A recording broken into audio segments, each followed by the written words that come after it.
एक वार्ड को सिर्फ 500 रुपया मिल रहा है महीने में मानदेय। आप बताइए आज के समय में 500 रुपये से क्या होना है। मैं तो चाहता हूं कि जब बाजारीकरण हो चुका है, जब पॉलिटिकल पार्टी अपने पसंद से प्रत्याशी उतार रहे हैं, तो यहाँ पे घोषणा भी पत्र जारी करें पॉलिटिकल पार्टी कि हमारे प्रत्याशी को जिताइए और जीत के जाएंगे तो 500 रुपया से 2500 रुपया कर देंगे, 2000 से 10,000 रुपया कर देंगे, जो पंचायत का समस्या वो भी दूर करेंगे। लेकिन वो नहीं कर रहे हैं। जिस जाति को जितना संख्या है उसको उस आधार पे उनको आरक्षण दे दीजिए। आपको आर्थिक आधार नजर आ रहा है तो आर्थिक आधार पे दे दीजिए। लेकिन ये तो नहीं चलेगा कि किसी समाज को 8 लाख कमाने वाले को आरक्षण दे दीजिए और किसी को 2 लाख कमाने वाले को भी आरक्षण नहीं दीजिए। हम भी लालू जी को उंगली पकड़ के यहाँ तक आए हैं। ठीक है, आज उनका और हमारा विचार नहीं मिल रहा है। आज उनके सुपुत्र है, वो सोचते हम अकेले राजा बने। कि मैं जो लड़ाई लड़ रहा हूँ वो खास करके गरीब लोगों के लिए, उनके हक अधिकार के लिए। मैं अपनी बेहतर जिंदगी छोड़कर मैं आया हूँ सिर्फ गरीब समाज के लिए, लोगों की लड़ाई लड़ने के लिए। आज देश में या कई राज्य में राजनीति जो है बाजारीकरण हो चुका है। जो आपके हक अधिकार मिलना चाहिए वो आपको नहीं मिल रहा है। आज हमारे पंचायती निकाय चुनाव में जनप्रतिनिधि के हक अधिकार के लिए चुनाव होता है। उनके लिए 24 सीट है, वो लोग जीत के जाएंगे और विधान परिषद में बैठेंगे, अपने हक अधिकार की आवाज को बुलंद करेंगे। लेकिन क्या आपको लगता है कि ऐसा हो रहा है? नहीं हो रहा है। क्यों नहीं हो रहा है? इस पर आपको विचार करना है, क्योंकि इसमें पॉलिटिकल पार्टी घुस गया है। जब पॉलिटिकल पार्टी घुस गया है तो अपने पसंद से प्रत्याशी को उतार रहे हैं और जो प्रत्याशी चुनाव जीत के जा रहे हैं वो आपके बात नहीं करेंगे, क्योंकि चुनाव के समय में शायद आपको खाना खिला देते हैं या चाय पिला देते हैं, और जब आप बात करेंगे आपका अपने अधिकार का तो आपका बात नहीं सुनेंगे। आज हमारे एक वार्ड को सिर्फ 500 रुपया मिल रहा है महीने में मानदेय। आप बताइए आज के समय में 500 रुपये से क्या होना है। आप अगर सुबह से शाम तक अगर आप अपने घर पे अपने वार्ड से लोगों आएंगे मिलने के लिए, समस्या लेके आएंगे, उनको आप चाय भी नहीं पिला सकते 500 रुपया में। तो इसके लिए 500 से 2000 या 2000 से 5000 होना चाहिए। वो कब होगा? जब आपके साथी चुनाव जीत के जाएंगे और आपके हक अधिकार की बात करेंगे तब होगा। मैं तो चाहता हूं कि जब बाजारीकरण हो चुका है, जब पॉलिटिकल पार्टी अपने पसंद से प्रत्याशी उतार रहे हैं, तो यहाँ पे घोषणा भी पत्र जारी करें पॉलिटिकल पार्टी कि हमारे प्रत्याशी को जिताइए और जीत के जाएंगे तो 500 रुपया से 2500 रुपया कर देंगे, 2000 से 10,000 रुपया कर देंगे, जो पंचायत का समस्या वो भी दूर करेंगे। लेकिन वो नहीं कर रहे हैं। मैं तो अभी हम एक और लड़ाई लड़ेंगे। अभी समय कम था इसलिए नहीं हो पाया, लेकिन आने वाले समय जो होगा 6 साल के बाद, ये पंचायती जो निकाय चुनाव है इसमें आरक्षण होना चाहिए। जब हमारे वार्ड का या मुखिया या जिला परिषद सब अगर आरक्षित लोग जीत के आते हैं और वो उनके पास वोट देने का अधिकार है, तो इसमें भी आपको आरक्षित करना पड़ेगा। SC ST के लिए आरक्षित करना चाहिए, OBC के लिए आरक्षित करना चाहिए।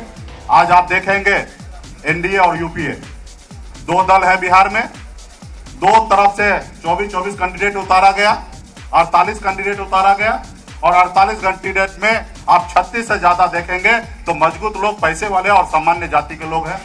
क्यों है? क्योंकि सबको पता है कि आप कुछ पैसे में आप अपना वोट बेच देंगे। अगर मान लीजिए कि अगर आपका हक अधिकार लड़ाई लड़कर अगर आपका 500 रुपया से 2000 रुपया करा दे तो 1 साल में आपको 18,000 रुपया मिलेगा और 5 साल में 1 लाख रुपया मिलेगा। तो आपको 1 लाख रुपया चाहिए या चुनाव के टाइम में 2000 या 3000 रुपया चाहिए? आप अपना 2000-3000 रुपया त्यागिए, और जब सरकार में जब जो आपके प्रतिनिधि चुनाव जीत के जाएंगे तो आपका बात मानेंगे और आप अपनी बात को सदन में रखेंगे। और मैं कल भी नॉमिनेशन में मुजफ्फरपुर में गया था, वहां पे हमने कल भी मजबूती से बात को रखा कि दिनेश सिंह जी हैं जो मजबूती से बात को रखते हैं, और मैं उनको आश्वासन दिया कि आप मजबूती में विधान परिषद में बात को रखिएगा और मैं मजबूती से आपका साथ दूंगा। और मैं चाहूंगा कि सरकार इस बात को माने, वार्ड को भी 500 से 2000 रुपया करे। जहां 2000 रुपया मुखिया का है वहां 10,000 रुपया करे। हर चीज के लिए वो आज महंगाई बढ़ चुका है, उनको भी सम्मान मिले, मानदेय ज्यादा से ज्यादा मिले। ये कब होगा? जब निस्वार्थ भावना से आप जनप्रतिनिधि को आप जीत के भेजेंगे, तब होगा। कोई लोग लाखों करोड़ रुपया खर्च करेंगे तो ये कभी आप असंभव मान लीजिए कि आपके हक अधिकार की बात करेंगे साथियों। इसलिए साथियों, ये बहुत बड़ी लड़ाई है। आज हम बिहार में लड़ाई लड़ रहे हैं। आप सबको पता है कि मैं एनडीए का पार्ट हूं। माननीय मुख्यमंत्री नीतीश कुमार जी के नेतृत्व में हमारे बिहार में सरकार चल रही है और मजबूती से हम आज सरकार में हैं। लेकिन गठबंधन में रहने के बावजूद भी आज कहीं ना कहीं कुछ लोग जो है वो चाहते हैं कि निषाद समाज के ऊपर, पिछड़े के समाज के ऊपर, अति पिछड़ा के ऊपर 75 साल से हम राज किए, फिर आने वाले समय 100 साल तक राज करते रहे, हजारों साल तक राज करते रहे। सोच रहे हैं कि एक पिछड़ा मल्ला का बेटा मजबूत हो जाएंगे बिहार में तो कल अपने हक अधिकार लेंगे, और इसके लिए आज कहीं ना कहीं वो साइड करने का कोशिश कर रहा है। लेकिन हमारे पास लड़ने के अलावा कुछ नहीं है।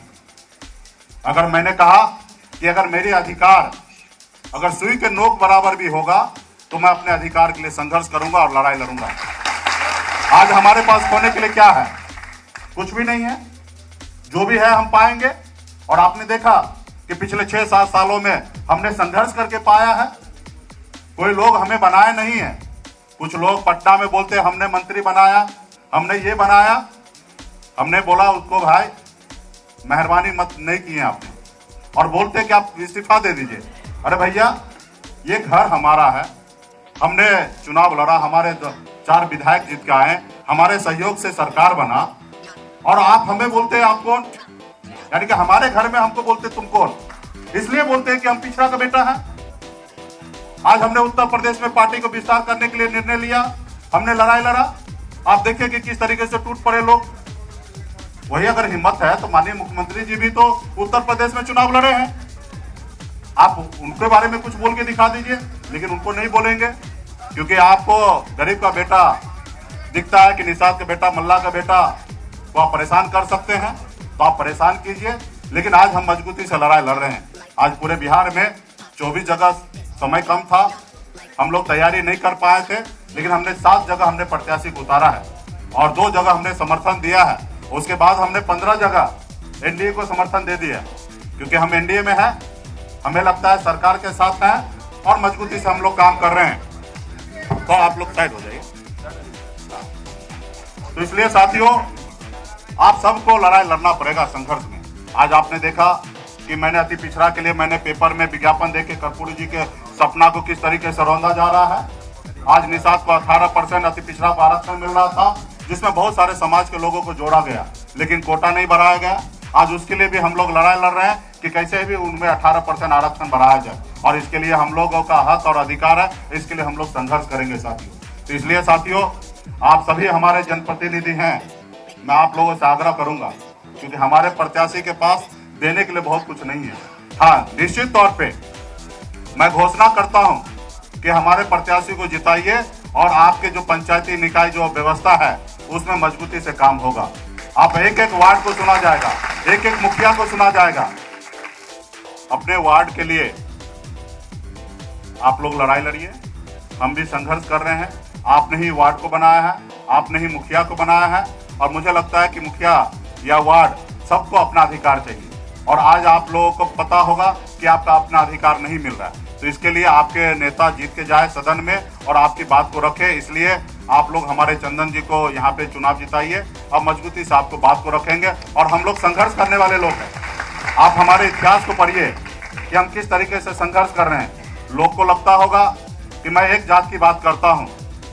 निश्चित तौर पे मैं निषाद कुल में जन्म लिया हूँ, मैं निषाद को अपना परिवार मानता हूँ, मैं उनको अपना जात नहीं मानता हूँ, मैं उनका अपना परिवार मानता हूँ। इसलिए मैं गर्व से कहता हूँ, मैं पूरे बिहार या पूरे देश में मैं सन ऑफ मल्ला हूँ। लेकिन मैं हर जाति धर्म को मैं सम्मान करता हूँ, हर किसी की आवाज़ को मैं उठाना चाहता हूँ कि उनको आज बिहार में बेहतर जिंदगी जीने पड़े। आज हम लोग देखिए, एक कम उम्र में हमें अपने घर परिवार को छोड़ के जाना पड़ा, इसलिए क्योंकि हमारे बिहार में रोजगार नहीं है। आज मैं चाहूँगा कि ऐसा बिहार बने कि बिहार का कोई बेटा को दूसरे राज्य में जाना ना पड़े। इसके लिए मैं आज काम कर रहा हूँ। आज जो हमें विभाग जो मिला है उसमें मैं एक से एक योजना चला रहा हूँ। हर गरीब किसान पशु को पालेंगे, उसके लिए सरकार की तरफ से हमने 90% तक अनुदान दे रहे हैं, खास करके पिछड़ा, अति पिछड़ा और दलित भाई के लिए, कि आप 3,34,000 रुपया में 4 पशु का स्कीम है, जिसमें सिर्फ 34,000 रुपया भरना है, 3 लाख रुपया सरकार भरेगा। आज ऐसे स्कीम को हम लोग ला रहे हैं। उसी तरीके से पूरे बिहार में मछुआरा भाई के लिए हम लोग काम कर रहे हैं। तो बहुत सारा काम कर रहे हैं और उसके साथ साथ हम अपनी लड़ाई भी लड़ रहे हैं। आप देखते होंगे कि किस तरीके से लोग हमें परेशान कर रहे हैं। लोग हम लड़ते हैं हम पे राज करने के लिए, और हम अपनी लड़ाई लड़ते हैं अपने लोगों का हक अधिकार के लिए लड़ाई लड़ रहे हैं साथियों। तो इसलिए, और मांगने से कुछ नहीं मिलेगा, मांगने से किसी को दया आ जाए तो आपको भीख दे सकता है, अधिकार नहीं देगा साथियों। तो इसलिए हर जनप्रतिनिधि को सोचने की आवश्यकता है कि आपको लड़ाई लड़ना है। किसके साथ लड़ाई लड़ना है? अपने हक अधिकार के लिए। जो सरकार में होगा उनसे लड़ाई लड़ना है। आज मैं सरकार में हूं, आपका कर्तव्य है, अगर मेरे राज्य में हमारे रहते हुए अगर गरीब कल्याण नहीं हो तो आपका काम है हमें विरोध करना। तो इसके लिए हमें भी लगेगा कि जनता के लिए हमें काम करना है। तो इसलिए आप जो जनप्रतिनिधि को जिता के भेजेंगे वो आपके हक अधिकार की बात करे। जिस तरीके से विधानसभा में पॉलिटिकल पार्टी घोषणा पत्र जारी करते हैं, तो मैं देख रहा हूं कि यहाँ पे भी हर पॉलिटिकल पार्टी घोषणा पत्र जारी करे कि ये पंचायत निकाय चुनाव में जीत के आएंगे तो उनके लिए सरकार क्या करेंगे। तो मैं ये सारे बात को लेकर मैं आप लोगों के बीच में आया हूँ। समय कम है, कम समय में आपको तैयारी करना है। हर एक साथी को आप लोग मजबूती से अपने क्षेत्र में उतरिए और परवाह मत कीजिए कि हार और जीत।